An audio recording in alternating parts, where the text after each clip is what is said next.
I'm Just Saying is sponsored by Hubbard.com.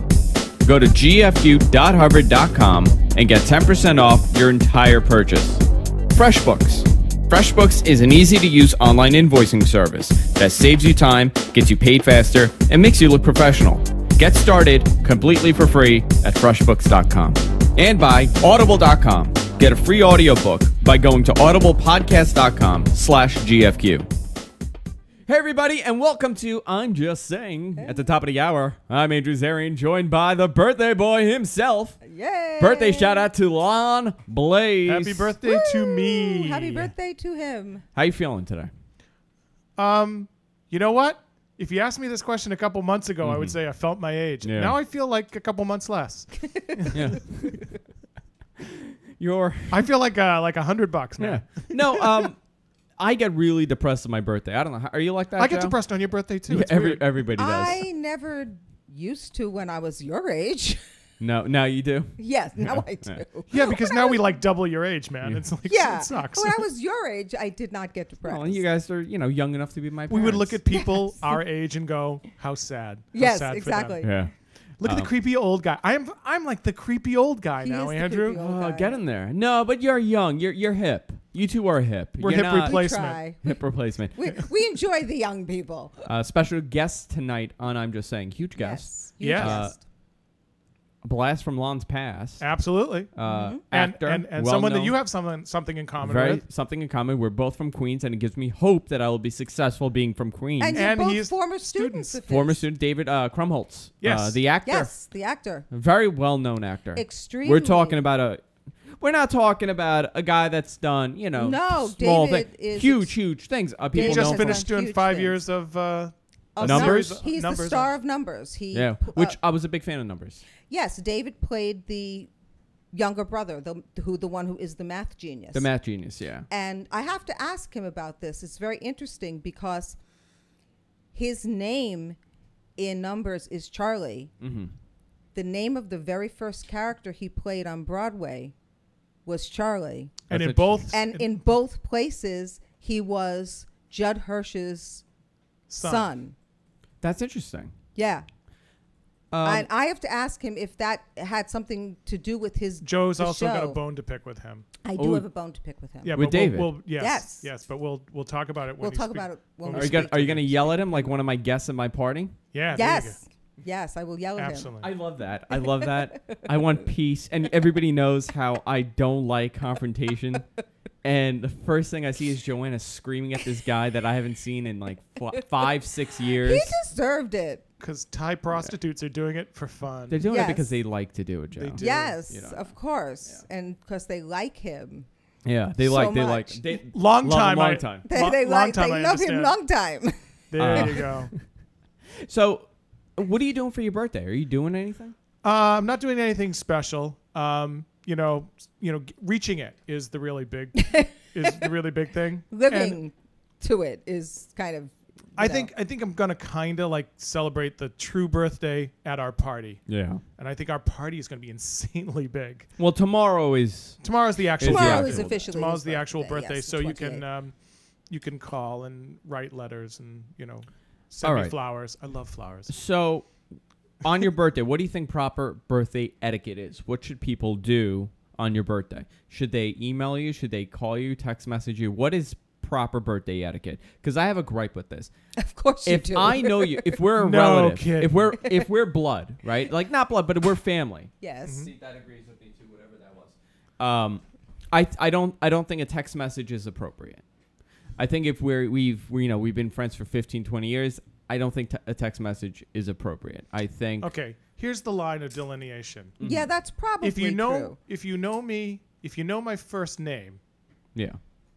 at least a text. Okay. Okay, if we've spent an evening together, at least an email. Yeah. Okay, and I mean an evening together. I don't mean like you've slept with me. Although That Sure. would be good too. yeah, that'd be fun. Many occasions, Lon and I have spent the evening. There Yes. you go. If you have slept in my home, I think I deserve, like a call. I think if you've, if I have traveled to see you, Okay. you should send me, I don't know, flowers. Okay.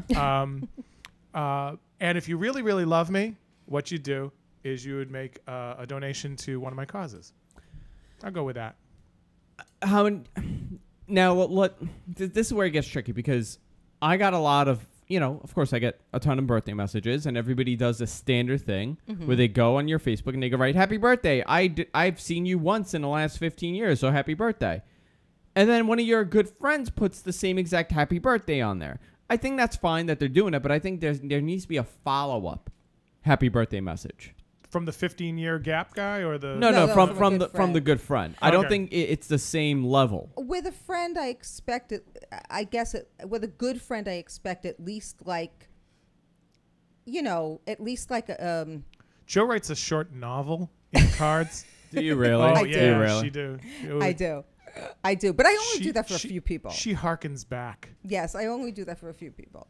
And if she knows you really well and you know that Joanna loves you, if she sends you a card and it's an insult.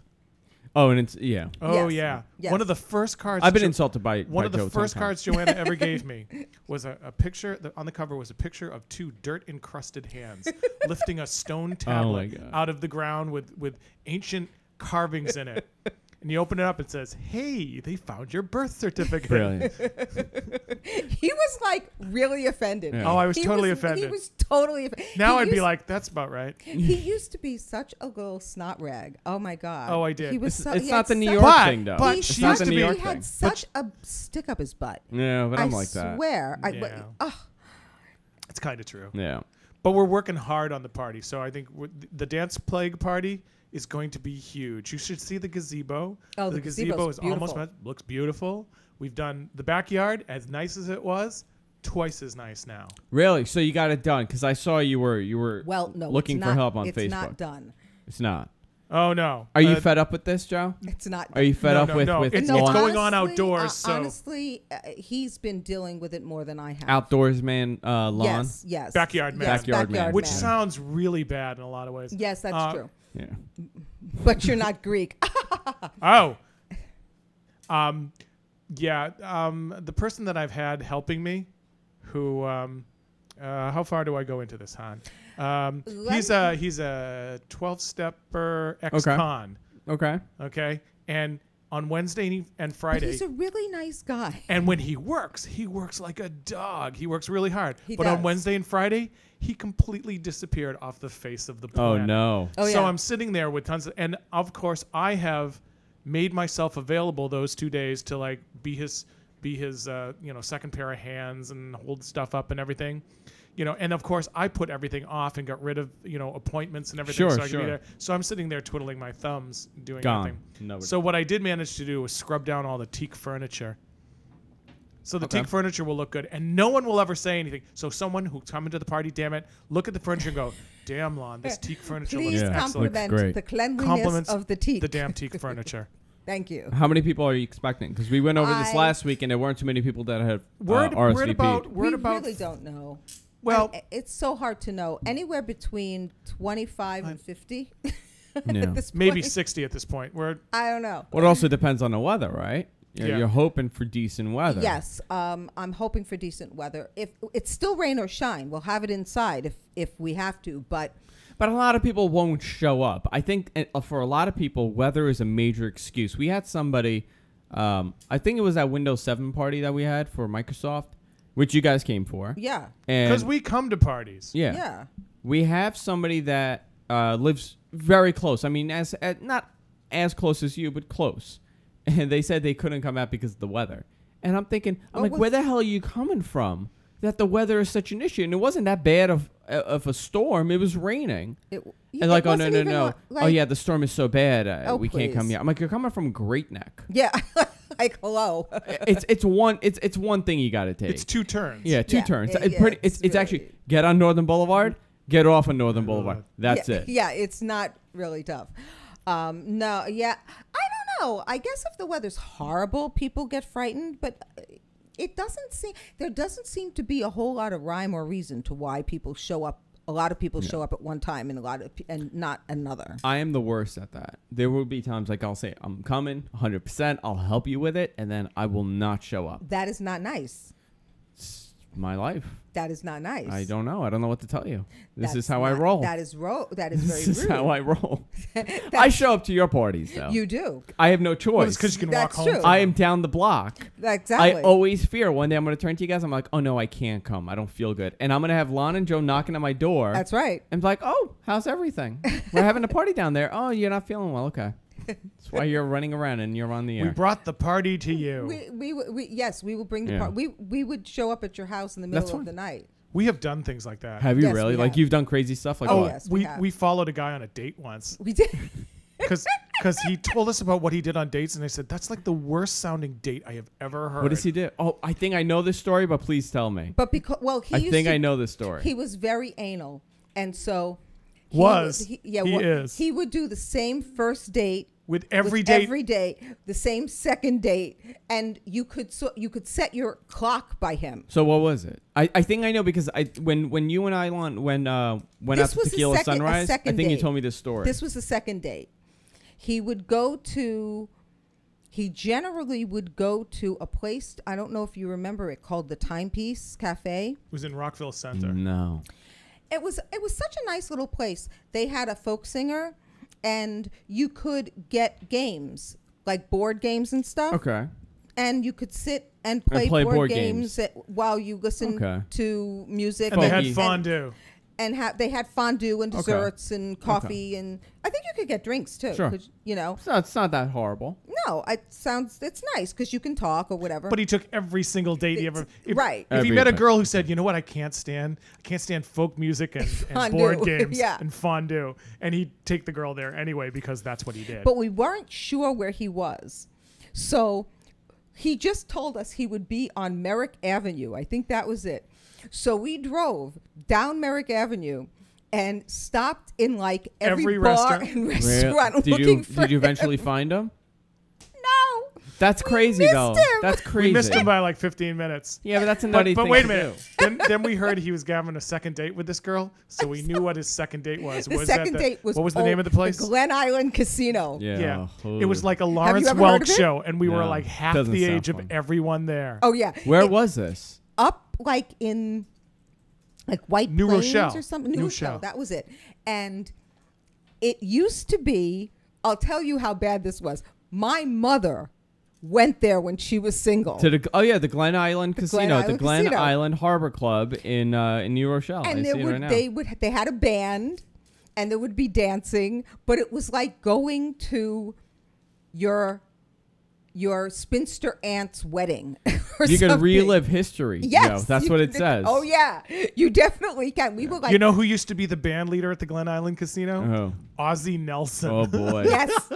This was going back like when we were first married. So this is like over 20 years ago. So we were clearly half the age at least of everyone else there. Okay? Come see Claude Thornhill and the orchestra performing. Are they still open? And But he, I'm watching old clips You're listening from it. to the so we're beautiful on, music. we from literally high above. are on the dance floor. Okay. We see him with the date. So we go, and he doesn't know we're there. And we sneak on the dance floor. And as soon as he turns around, we stand there and we're like, Both of us are going like this. All right. So I'm looking at their price list for drinks. The Glen Island Casino. when was this? Oh God. A Tom Collins was 70 cents. Oh, God. A rum Collins was 70 cents. It should have been that cheap. A when we slow went. gin Collins. What's up with the Collins? Why? I know a Tom That was the Collins. big I don't- drink. That was the You know big what? That was the thing. martini of the day. It was the mixed drink. Especially like in the summer. Because you didn't used to serve these kind of drinks in martini glasses. Everything that goes in a martini glass is called a martini now. They Yeah. used to Yeah. go in a highball. A highball, yeah. Yeah. A Plus- Piper Hide Stick. The place was very big in the summer because it's kind of like, it's on this little like island in a lake kind of. And so there would There's be a like, bridge to this little island. Yeah, Yeah, I'm looking dancing. at it. Looks, I mean, It the was idea, pretty. it looks pretty. and there would be like dancing outside and stuff like that. So It was very, like being on Lawrence Welk. Yes. It was. I'm looking at pictures. This is beautiful. oh, it was beautiful. The place was beautiful. But It was beautiful like Lillian Gish was beautiful, but she did but he- silent you movies know, and died he 100 was years like ago. 30 at the time. And his date was like 25 or 26. And everyone else there was 60. I mean, Yeah. it was like, And the date, you know what? Surprisingly, the date didn't go out with him again. Oh, wow. It's a she catering call left now. him there. Yeah. Oh, No. that's right. They had a really big fight, and she left him there. What can you get into a fight at the Glen Island Harbor Club? What fight are you getting into? Drink prices. I do not know. At But Tom Collins. She had a fight I wanted with a him, slow and she gin left fizz, she not a left slow him gin there. Collins. The worst date I've been on was actually, I think I've told the story on there. When I met Jess and I decided, okay, I'm going to date her exclusively.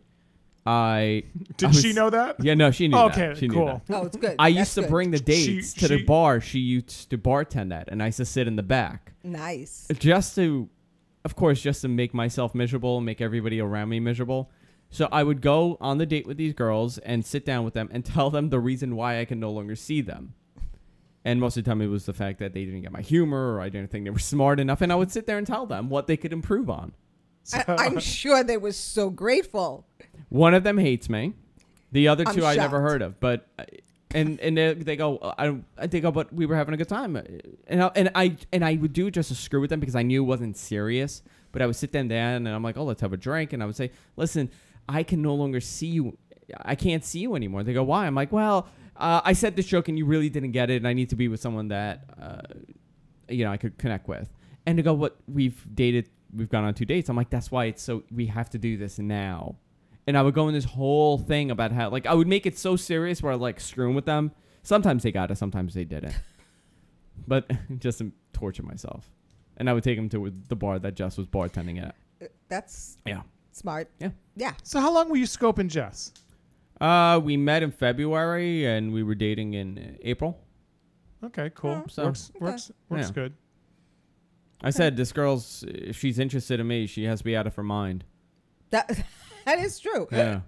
I married the bartender, though. You never do know. that. You don't marry the bartender. But you did. I did. But she's no longer the bartender. No. But she still Yeah. makes... We used to have happy hour at the Zarians. 3 o'clock in the afternoon. We used to get just wasted. Do you know my dad used to do that? My dad had... Get drunk in the afternoon? My dad taught, and everyone knew that at like 4 o'clock, he would always stay an hour after school, and he would do anything for you. He lived like 10 minutes away from his school. He would drive home. He would open up the bar, and they would have happy hour for like an hour between 5 and 6. Yeah. And friends came over to the house. He never went to anyone's house. No, he never left his house. He never left his house. He would have anyone at his house. Satan could come in, and he'd pour him a cocktail. Yeah. You know, as long as But he came he to the went house. nowhere. He went nowhere. Yeah. That's how I am. Why do you think I've done this? I had to do this. I had to start a studio so people would come to me. I had to ruin my life just so I'd never have to go anywhere. So people come to me. That's exactly why. Hey, Joe, I I broke a rule too when I met Joe. That's What was that? true. I had never had sex on a first date. I figured 25 years into this, I'm free to say that I think now. you're okay now. Yeah. I think it's fine at this Yeah, he point. kind of stuck around. Yeah. Yeah. Well, I had a boyfriend. Oh boy, what a hussy this one. I did. I had a boyfriend. Oh my god. didn't- Yeah, I've heard the story. He out didn't there. think he was going to see me again. Yeah. Listen, look at how good she looks. I thought, Yeah. I have a chance to get this once. Like I'm going for it. Right, like this is ever going to happen again. Brilliant. I want to get back to this, but we Oh. need to talk about our sponsor, hover.com. Domain name's made simple.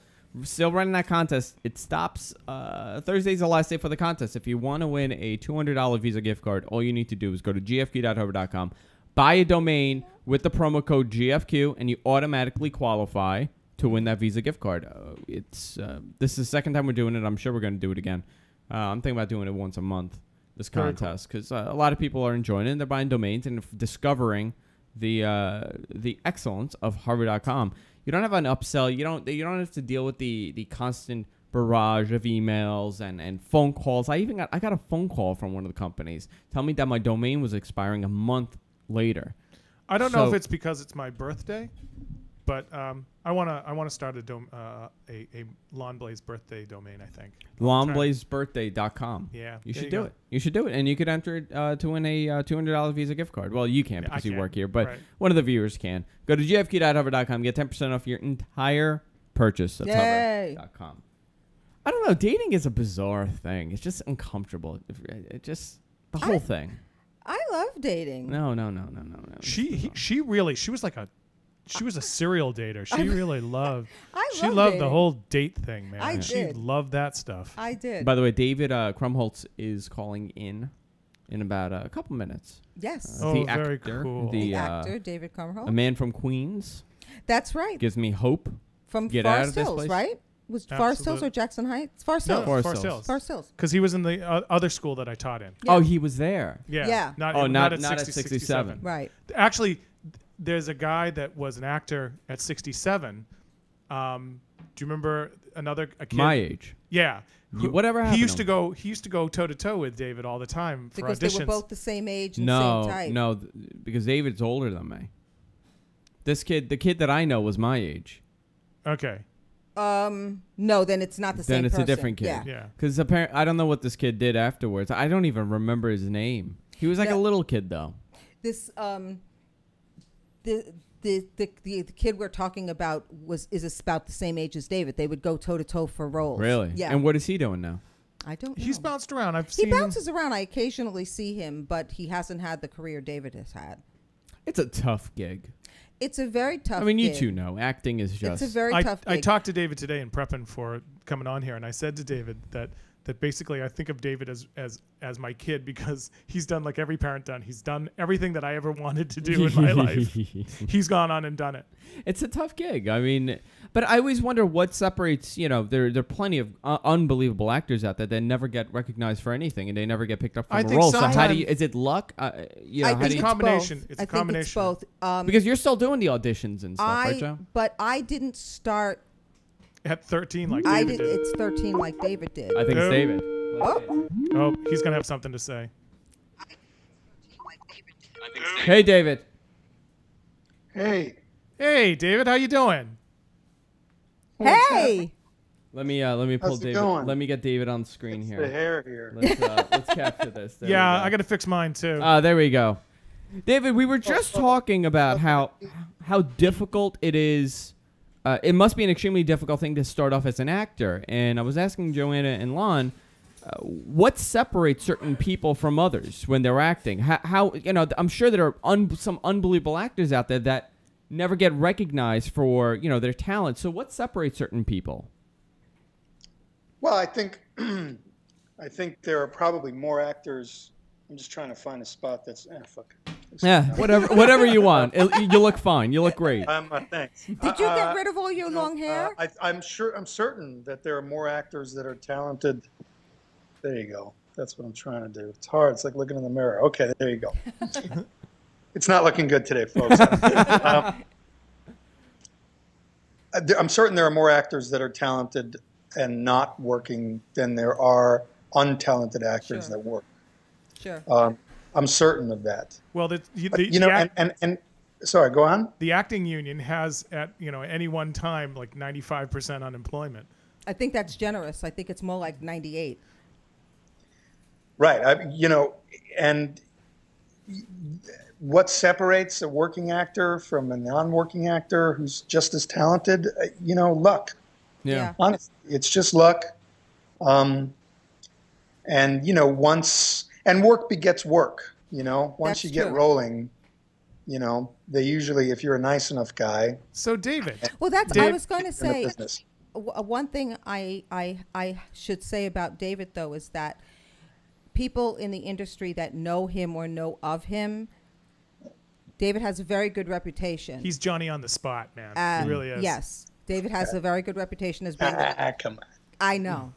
No, but even when you were young, like when you were a teenager, and working with teenagers can be a royal pain in the ass, David was always there, ready to work. Like he never created drama on the set, and people know that. It gets around. Lon, now Lon because he was your teacher. Well, kinda. Actually, he wasn't a classroom teacher of David's. Okay. Now this was All right, early but I on. want to hear. I want to hear Okay. David's story. Okay. Because I've heard that he tells this story. So, David, you're on.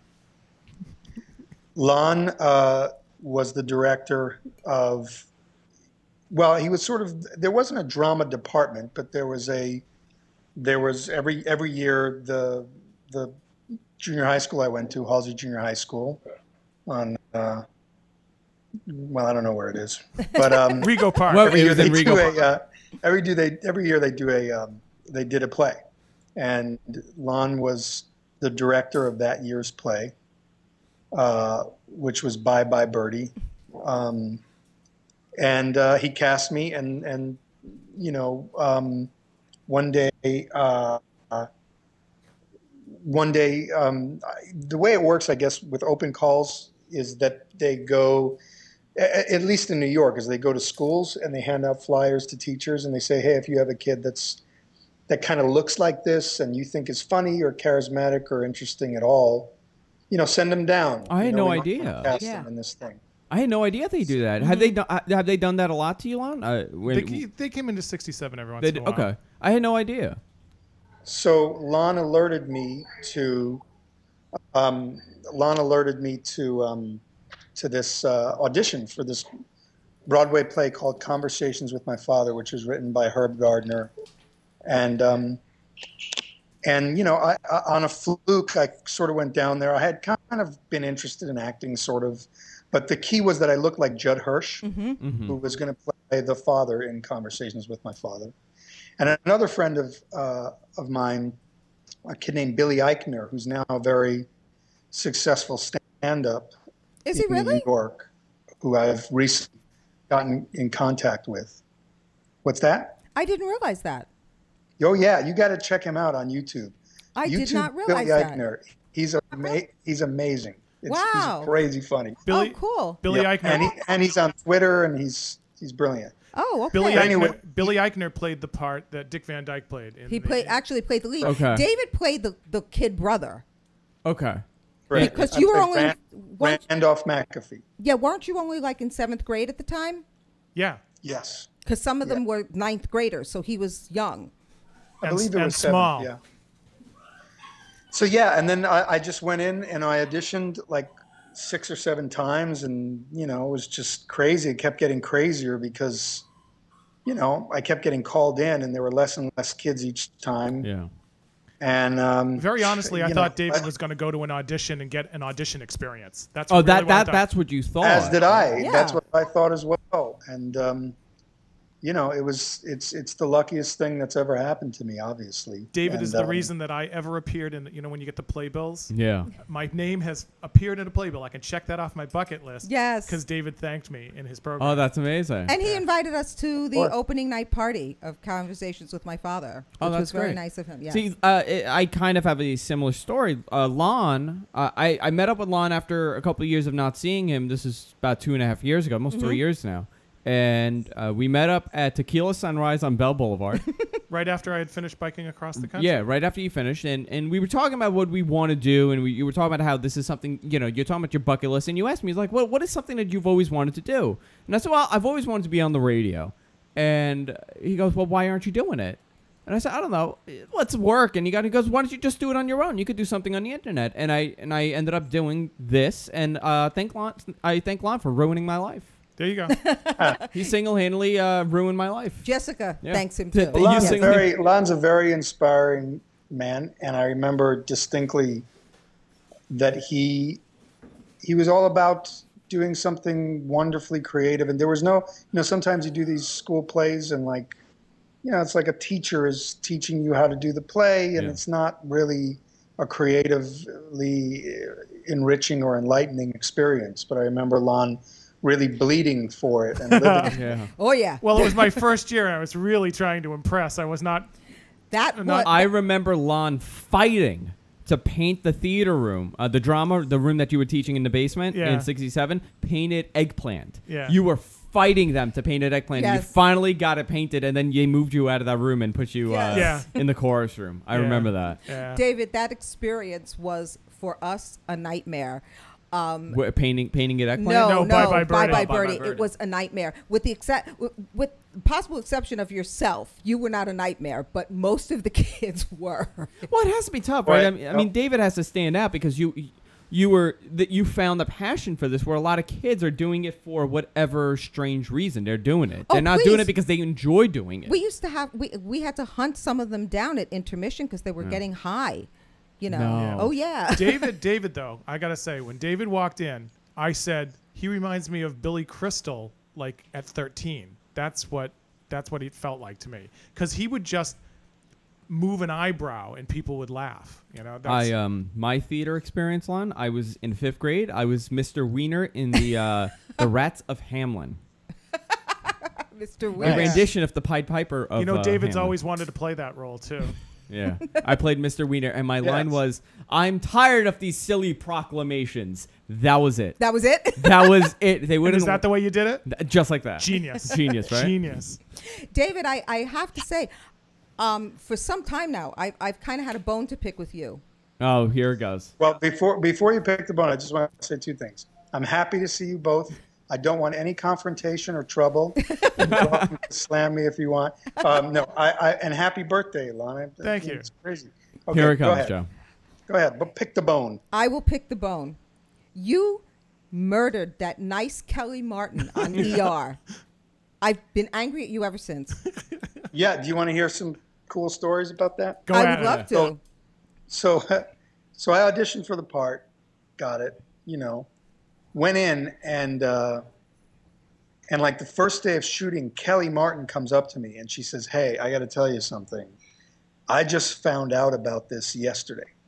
I didn't know they were going to kill me off the show, and I'm really upset about it." Oh, wow. She must have known that I had known a week prior and that the world had known a week prior, because that's when I auditioned for it. Ooh. Or at least the industry had known.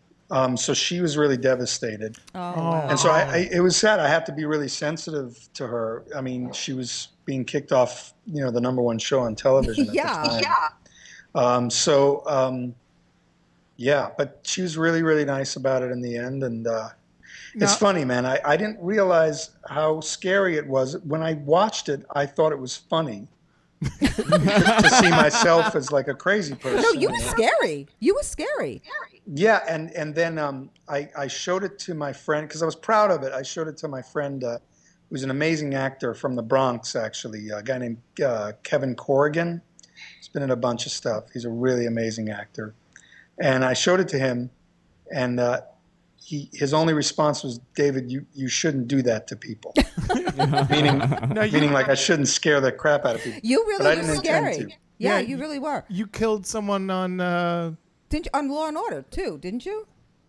Well, I organized I organized for him to be killed. Oh, you went yeah, into upper shot. management. Okay, great. And on Law and Order, no, yes, that's correct. So, how many people have you killed on in your acting career? Wow, that's a good question. I think only those 2. Okay, you know what my favorite thing that you've done is? Oh boy, I'm too okay, go ahead. You know why? No, because you don't mention it ever, and I think sometimes I often wonder if there's something that someone really likes, but they don't kind of mention it because it's sacred or because no one else mentions it, so they feel like silly. But I always loved you in Liberty Heights. I always thought Liberty Heights was amazing. Thank you. I happen that to was really. a great one. I kind love of that channeled movie. my dad on that one. Did you really? Yeah, a little bit. Yeah. I really like that. That's one of those movies that I think never got the exposure it should have. I think it's a lovely little movie, and we both really liked it, and I think it never really got the play that it should have. Yeah, it's a beautiful movie visually as well. It's shot by this great DP, and it's a sweet and sort of important story, really. It is. And it's trying to draw parallels between, sort of racist stereotypes at that time and present. And so he originally, at one point, it was always called Liberty Heights, but at one point they were toying with the idea of calling it Jews, Whites, and Blacks. Oh, really? Something like that. And Well, there's the a band producer, name. There's our show name. Yeah. we were all staying in Baltimore, and the producer asked us if we thought that was a good idea, and we all were like, "No."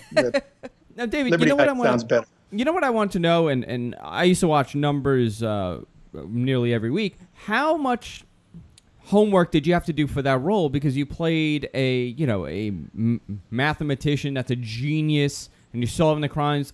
Was there any kind of homework you had to do off the set to kind of make it believable when you're throwing these terminologies out there? To some extent, yeah. I mean, in the beginning, for me, I understood very early on that there was no way, I didn't have that kind of brain that I would understand the concepts. You know, at best, I would get the gist. But what I did know was that it was important to sort of pick up on the character of the mathematician, you know, and so I spent a lot of time at Caltech out here in Pasadena, and just kind of observed math students, math professors, physics professors, and tried to sort of pick up and mimic the earnestness with which they sort of taught and learned, and their belief in this sort of this higher system of knowledge, this, you know, of mathematics, and how deeply ingrained that belief was in them. That and the, you know, almost like a religion for them. Right, you have to see it as a passion. Yeah. Right, and so I spent a lot of time there, and I always sort of kept close to that ideal in portraying him, even when the series got kind of monotonous and, you know, we started to do strange things on the show, which was inevitable with any show. It was always important for me to keep the work honest to the characters that I had observed and then continue to observe. And it also helped to have, you know, the head of the math department at Caltech was our consultant, and he was a very sort of earnest, wonderfully nerdy type guy. And he was always around, and so, you know, I would always gravitate toward him just to reaffirm, you know, that character type, you know, when I was 4 or 5 seasons in.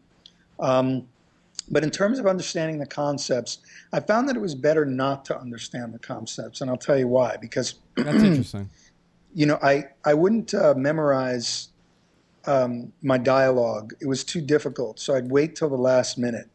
I'd wait till the day of to memorize whatever, you know, math monologue I might have. And so in doing so, I felt like there was a spontaneity to the manner in which I performed those words that came off. It was spontaneous to me, but it came off as wonder to the audience. Right. And it came off like I knew exactly what I was talking about, but I was really intrigued and really, and you know, and inspired when I said it. When really, I was just sort of getting it as I was saying it. David, and that kind of, I realized that as you know, that's what I used to get it right, I guess. David, we were just wondering, is it coincidental that Judd Hirsch was on that show playing your father, or did anyone approach one of you and you thought of the other, or how did that? Well, it was coincidental to an extent. There's only a few guys that can play my dad. You know, it's like a short list. It's like, you know, Henry Winkler, Richard Benjamin, Alan Arkin, Judd Hirsch, Dog the Bounty Hunter, yeah. Ben Gazzara or something. So I knew he was in the mix, and I sort of let them know that it would be great if he was the guy. But that had nothing to do with it. I mean, he doesn't need me to get him a part. I needed him to get the part I got when I was a kid, but he doesn't need. He's such an amazing actor. So, yes, he is. And it was amazing when it just was a great moment when I found out that he was going to do numbers. I knew it was going to be a hit when he signed on. I just knew that's it. Great. Yeah, it's pretty cool. Yeah. I totally understand where you're coming from with what you're talking about in terms of the spontaneity at the end. You'll be proud to know that one of the highlights of my acting career along the way, I ended up playing a Holocaust revisionist. Nice. Yeah, a guy said didn't happen. This really great play by a guy named Peter Sagal called Denial. And the rest of the cast except Joanna and the one black girl was Jewish. And I used to have to leave the room during rehearsals so I could come back in as Lon, because they just hated me during rehearsals. And it was really, really starting to eat me. And eventually I said, the hook that I found was, I took the same excitement that I had about teaching Shakespeare and just applied it to the stuff that he was teaching in the play. And it was the only way to do it. It was the weirdest thing I've ever done.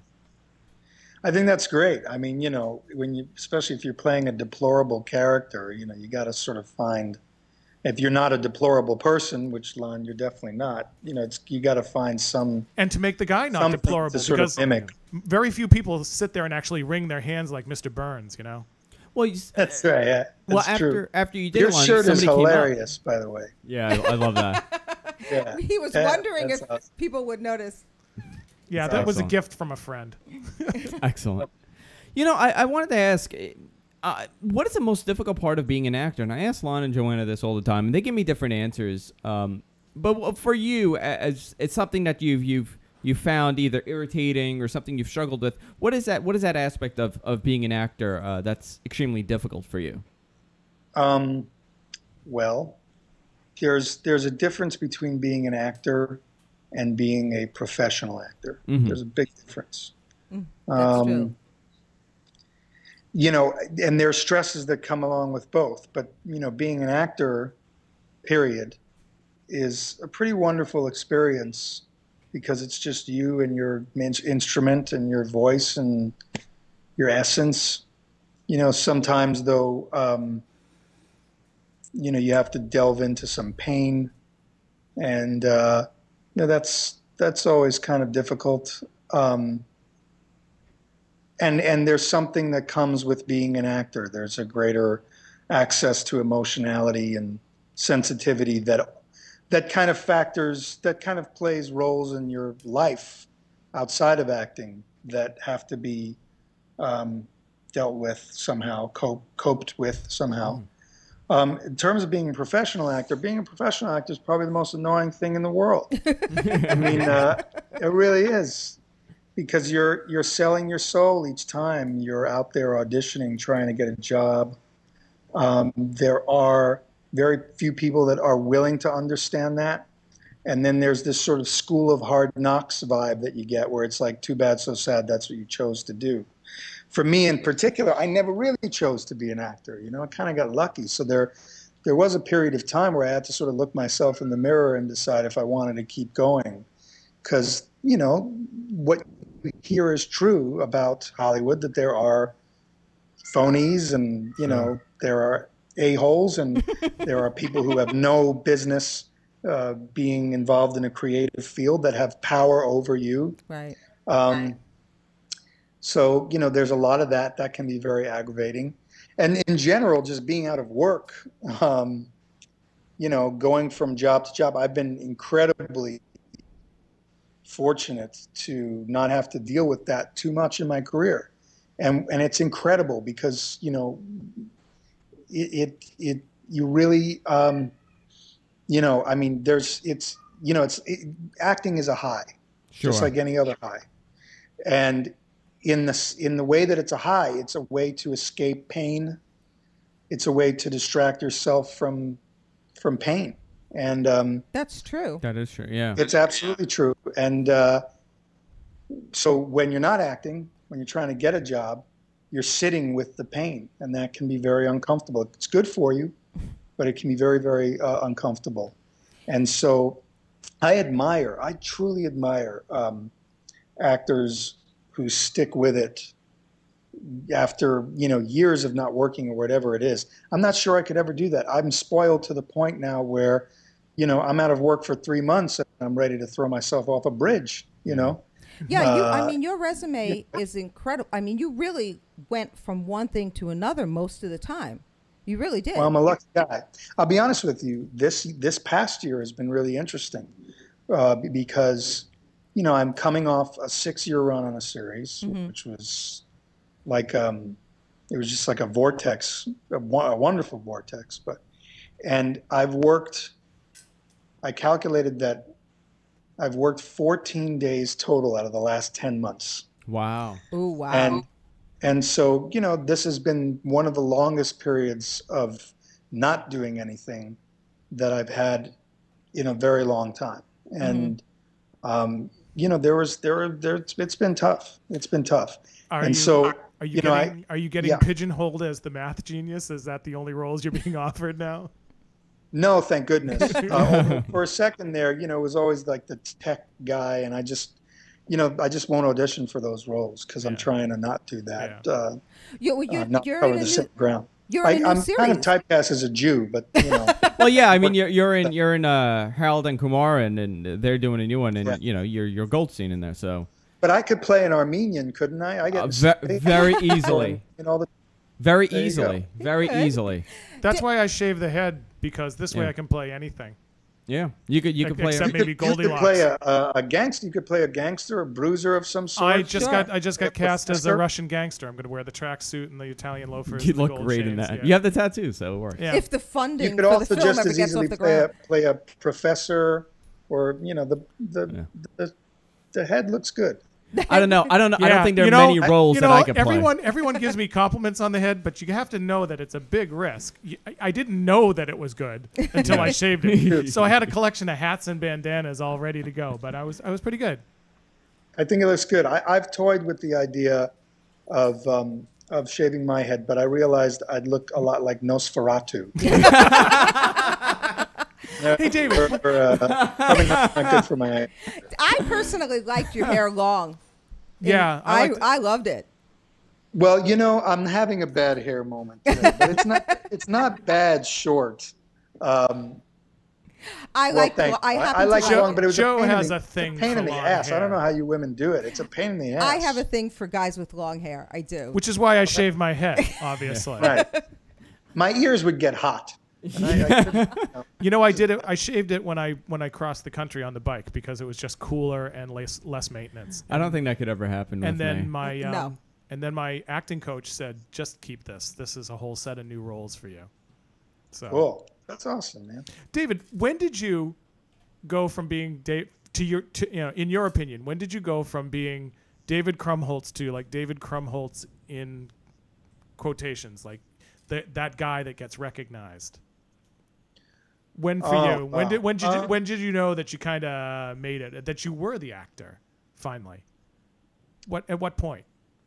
Well, I don't know. I mean, it's a good question. I don't know. I mean, I think I started to get recognized after the first Santa Claus movie a lot.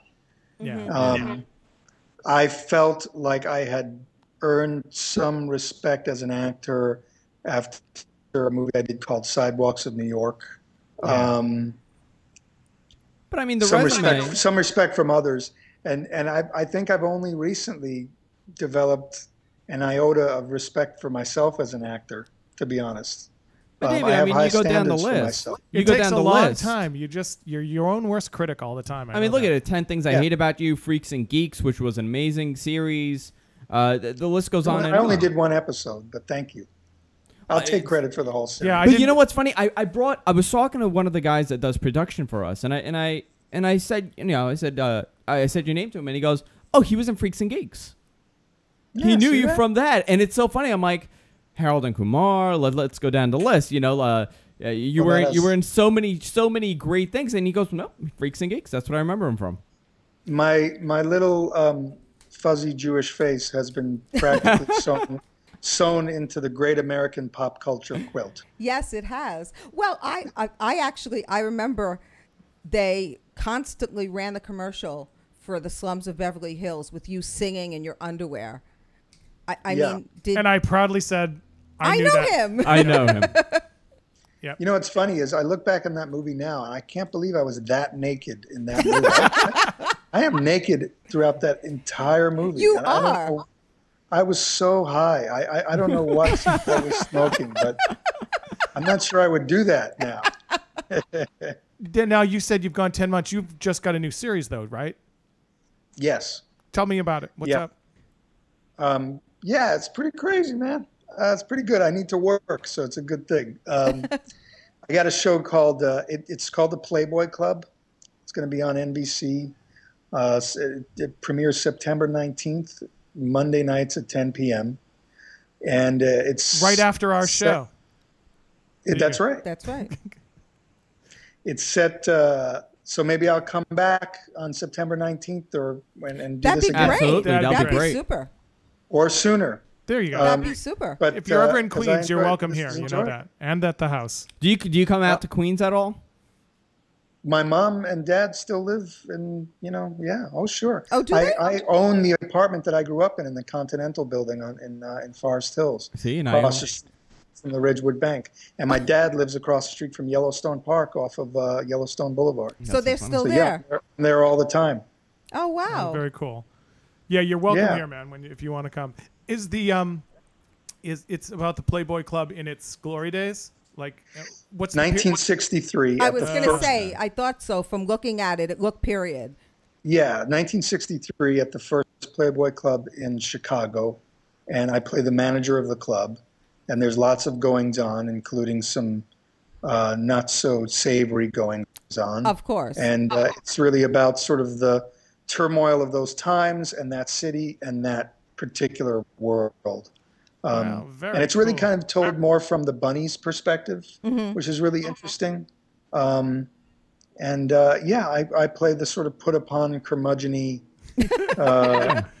tough You're already doing craggy but benign. Yeah. Nice. Yeah. My favorite type of role, the curmudgeon. I finally hit my Harvey Keitel phase. There you Yes, go. there you go.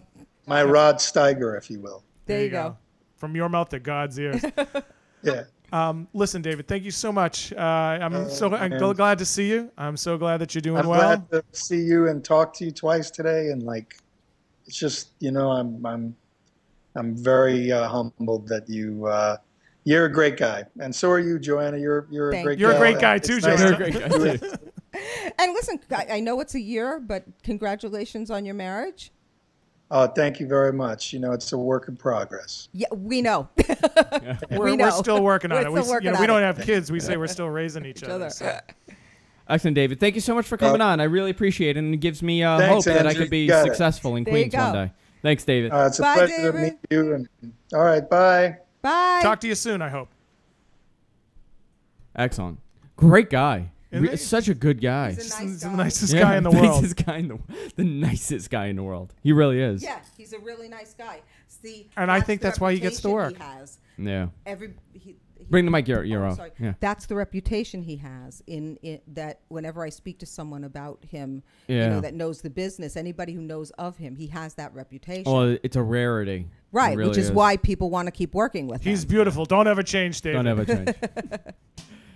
That wraps it up for today. It does. Man, we went out with a bang today. We did. That was a great guest. It really was. Holy Thank moly. you, David. Now you're going to expect guests from me, aren't Every week. Yeah. I need David on every week now. you? We'll just get some David. Next week I it'll be think- like David McCullum from I personally from think Man Lon, from Uncle. I think I impress him with my Rats of Hamlin There you appearance. go. I think so. that's what made the I interview. think you intimidated him a and my little line of, Yes. I'm tired of these silly proclamations. bit. I think you may have intimidated him I had a little bit. broom in my hand. Well, Yeah.